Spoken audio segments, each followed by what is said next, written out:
we have a heat pump also. Heat pumps don't work. A lot of people talk about using mini splits and stuff. We have a heat pump and we have a furnace that uses propane.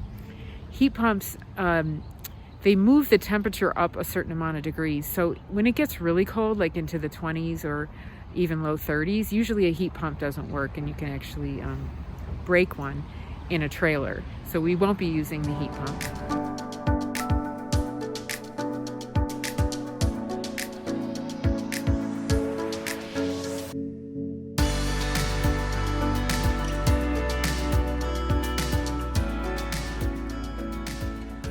Hi everyone, we're actually in north central Wyoming, and there were a lot of, we did have freezing temperatures last night, and we're going to get down to about 24 tonight, and that is what we're sleeping in.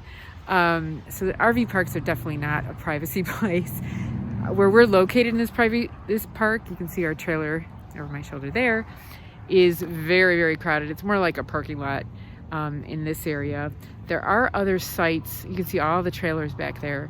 So it's very full. I think anybody that was going to be in the mountains is probably coming to this kind of a place to have electricity.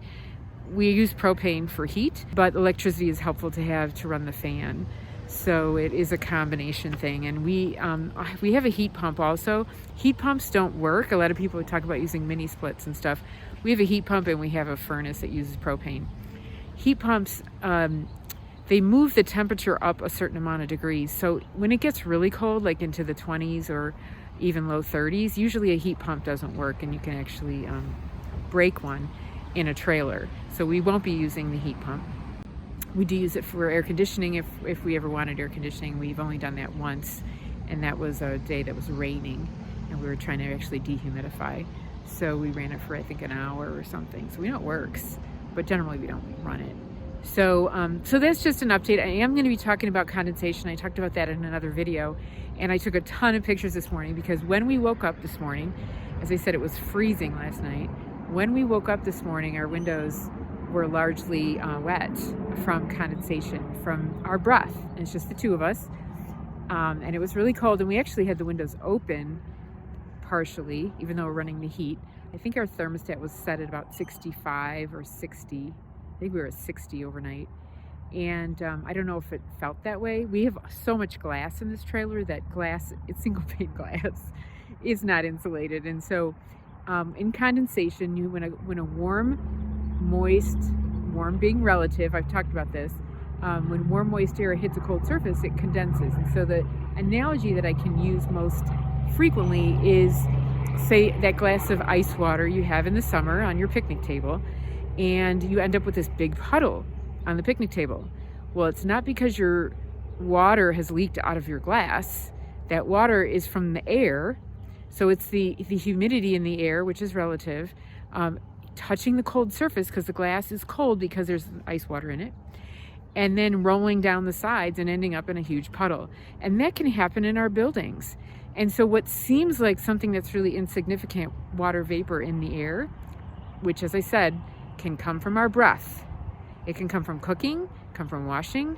That's my towel right there. This place has a shower, so we took advantage of it. But that's my towel trying to dry, and I'm not going to dry that in my trailer because it's too much humidity. I even made hot water today using the electricity. I have an instant hot water maker to make tea, and I did that outside, even though it was cold, because I don't want that added humidity in the trailer.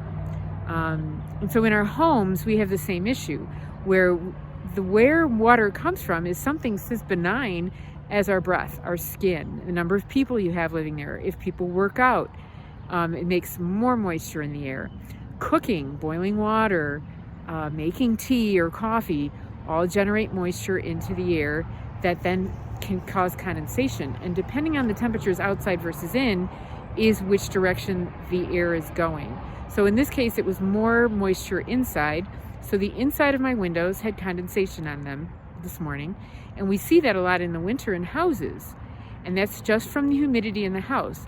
And houses that have water damage, maybe it's concealed and they don't even know you have water damage, that is going to be trying to dry and evaporate into the air. And then when it's super cold out, can end up condensating on the glass or even on corners and places where the walls are cold. and then eventually ends up with mold because the food source is dirt and dust, which is in the air everywhere. Now, we don't have mold in our trailer, and I'm really confident that it has nothing to do with the materials that we have in the trailer, but we just don't have usually very much humidity. This is an anomaly. So we are now in a, we were going to be in the mountains, and we decided not to go into higher elevation than we're ready at. And we decided to go to an RV park so that we could have electricity, because we don't usually have electricity, we're off the grid, and also access to bathrooms that are heated and running water, because we've emptied the tanks on our trailer because it's not a winter trailer. So it really isn't supposed to be used. I mean, we can use it over to sleep in, but the water pipes would freeze and possibly break. So we're really concerned about that.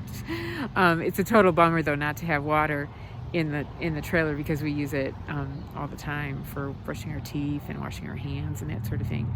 So that's a drag. But just to give you an idea of what an RV park is, nothing like the other areas that we've stayed. You can see there's like a cabin, or this is a KOA. They have these cabins which are nice, and I've seen people, I think they're probably in tents.